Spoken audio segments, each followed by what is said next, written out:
Hi hello नमस्कार। तर स्वागत आहे तुमचं माझ्या यूट्यूब चॅनलमध्ये। तुम्ही पाहतात भक्तीच रेसिपी। तर आज नवीन रेसिपी तुमच्यासाठी घेऊन आलेली आहे आणि ही खरंच खूप महत्त्वाची रेसिपी आहे। खूप जणांच्या घरामध्ये चपात्या केलेल्या असतात किंवा सकाळच्या संध्याकाळच्या भाकरी असतात, शिल्लक चपाती शिल्लक असते।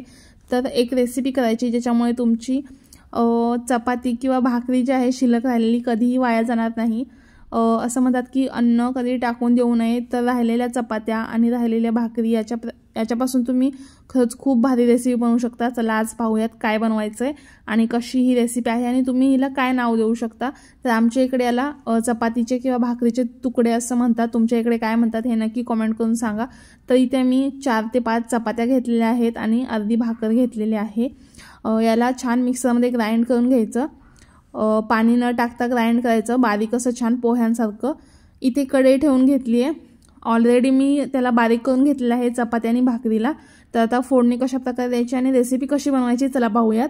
त्याआधी तुम्ही जर चॅनलवरती नवीन असाल तर चॅनलला सबस्क्राइब करा, बेल आयकॉन प्रेस करा, म्हणजे माझे नवीन व्हिडिओ त्याचे अपडेट तुम्हाला सर्वात प्रथम येतील। तर इथे कढई ठेवून घेतली। जेवढे तुमचे चपातीचे तुकडे आहेत त्याप्रमाणे तुम्ही कढई ठेवून घ्या। इथे मी कढई ठेवली आहे पातळ, त्यामध्ये जिरे मोहरीची फोडणी दिली। माझ्याकडे कढीपत्ता नव्हता म्हणून मी कढीपत्ता नाही टाकला। तुमच्याकडे असेल तर तुम्ही कढीपत्ता टाका। पोह्यांसारखेच करायचं ॲज इट इज सेम। तर चला आता कढीपत्ता नसताना मी जिरे मोहरी टाकून घेतली। त्यामध्ये 2 कांदे टाकले, मीडियम साईजचे, मोठे घेतले तरी पण चालेल। तुम्ही हे तुकडे बनवताना कांद्याचा वापर जास्तीत जास्त करा असं मी तुम्हाला सांगेल आवर्जून, कारण जेवढा तुम्ही कांदा जास्त टाकाल त्याच्यामुळे तुमची ही रेसिपी जी आहे तुकड्यांची, भाकरीचे तुकडे खूप छान लागतात। कांदे जास्त टाकायचे यामध्ये, कांदे कट करून। तर मी 2 कांदे वापरले, मीडियम पण म्हणता येणार नाही, थोडे मोठेच आहेत। त्यानंतर यामध्ये मी लागते त्याप्रमाणे मीठ टाकून घेतलं। तुमच्या चवीप्रमाणे तुम्ही मीठ टाकून घ्या। इथे मी माझ्याकडे हिरवे वाटाणे होते, कारण बाजारामध्ये आता खूप स्वस्त झालेत वाटाणे, तर आता अवेलेबल आहेत म्हणून आपण वापरायचे। तर मी ते 1 वाटी वाटाणे टाकून घेतले। तर वाटाणे मिक्स करून घ्यायचे, कांद्यासोबत परतून घ्यायचे छान, आणि हाय फ्लेमवरती हे सर्व आपल्याला भाजायचं आहे। त्यानंतर यामध्ये कांद्याची पात टाकून घेतली 1 वाटी, असेल तर टाका, नाही टाकली तरी पण चालेल, फक्त कांदा वापरला तरी पण चालेल। आता कांद्याची पात टाकून झाल्यानंतर इथे मी 1 चमचा हळद टाकलेली आहे। त्यानंतर 1 चमचा कांदा लसूण मसाला टाकला। त्यानंतर धण्याची पूड टाकून घेतली 1 चमचा, आणि थोडासा अजून गरम मसाला ॲड केला। तुमच्या आवडीनुसार तुम्ही मसाले टाकू शकता, कमी जास्त तुम्हाला प्रमाण कशा प्रकारे करायचं त्या प्रकारे तुम्ही करू शकता। पण हळद टाका यामध्ये, कारण हळदीमुळे छान असे पिवळेसर होतात हे तुकडे भाकरीचे चपातीचे। जेव्हा केव्हा तुमच्या घरी चपाती आणि भाकरी शिल्लक राहील तेव्हा तुम्ही ही रेसिपी नक्की करून पहा। तुम्हाला देखील आणि तुमच्या घरच्यांना देखील खूप आवडेल ही रेसिपी। तर मसाले टाकून घेतल्यानंतर ते मिक्स करून घेतले। आता यामध्ये भाजलेले अर्धी वाटी शेंगदाणे घेतले होते, त्याला मी मिक्सरमध्ये उलट्या दिशेने फिरवून ओबडधोबड असे शेंगदाणे वाटून ते शेंगदाणे टाकून घेतलेले आहेत। तर साधारण अर्धी वाटी शेंगदाणे असतील, तर शेंगदाणे पण हे मिक्स करून घ्यायचे।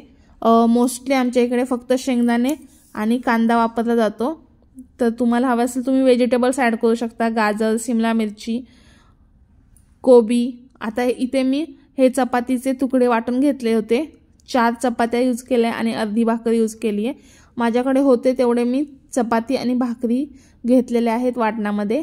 आता या कांदा, त्यानंतर कांद्याची पात, वाटाणे, शेंगदाण्याचं कूट, मसाला आपण तयार केलता त्यामध्ये हे तुकडे टाकून घ्यायचे, आपण वाटण करून घेतलेले। बघा मी तुम्हाला दाखवते, इतके बारीक आपल्याला वाटायचे आहेत।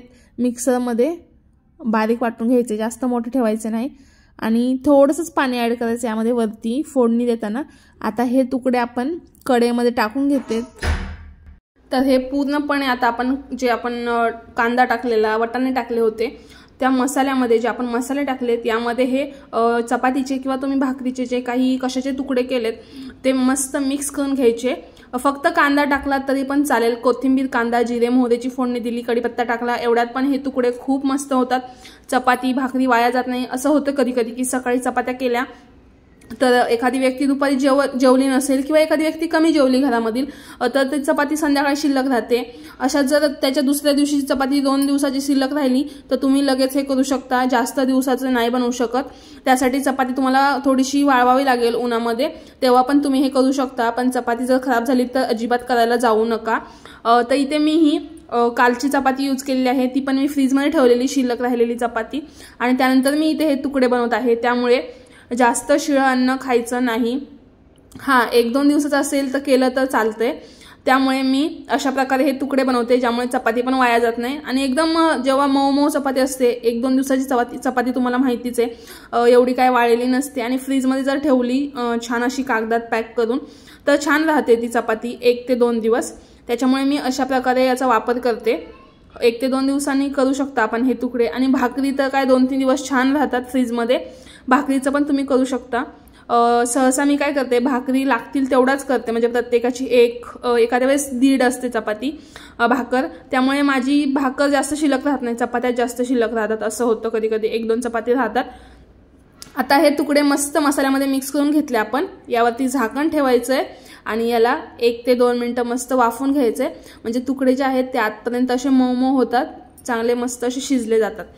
शिजण्यासारखं काही नाही, कारण आपण त्याला चपातीला तर आपण भाजतोच, पण जेव्हा आपण हे कांदा टोमॅटो सोबत जे काही आपण मसाले टाकतो त्यासोबत त्यांना मिक्स करून घेतो, तेव्हा त्याला पण थोडासा असा शिजण्यासाठी थोडासा वेळ द्यायला हवा. आता चपाती बघा, त्याला आधीच तेल असतं आणि कढईला पूर्णपणे तेल लागल्यामुळे आपले तुकडे जे आहेत नीट हलवता येत नाही आहेत, पूर्ण वरती सरकले जात आहेत तेलामुळे.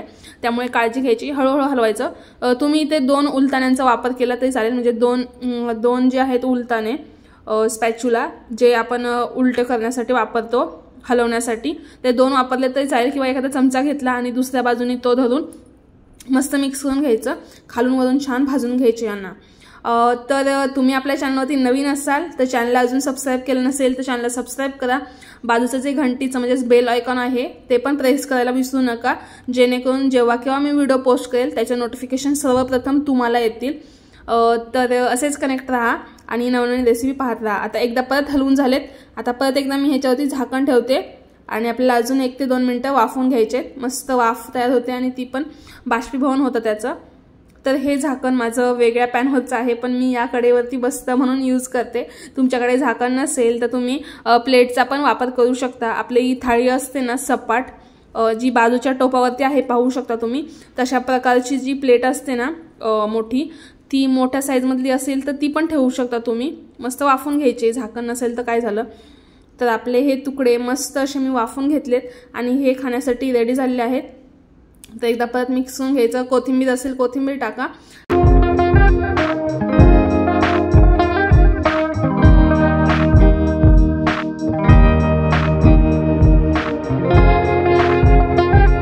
आपले हे चपातीचे मस्त असे तुकडे किंवा पोह्यांप्रमाणे केलेली ही रेसिपी जर तुम्हाला आवडली असेल तर व्हिडिओला लाईक करा आणि नक्की एकदा घरी बनवून पहा. आणि कशी होते ते पण मला कमेंटद्वारे कळवायला विसरू नका. आणि आपली रेसिपी तुम्हाला कशी वाटली हे पण कमेंटद्वारे नक्की कळवा.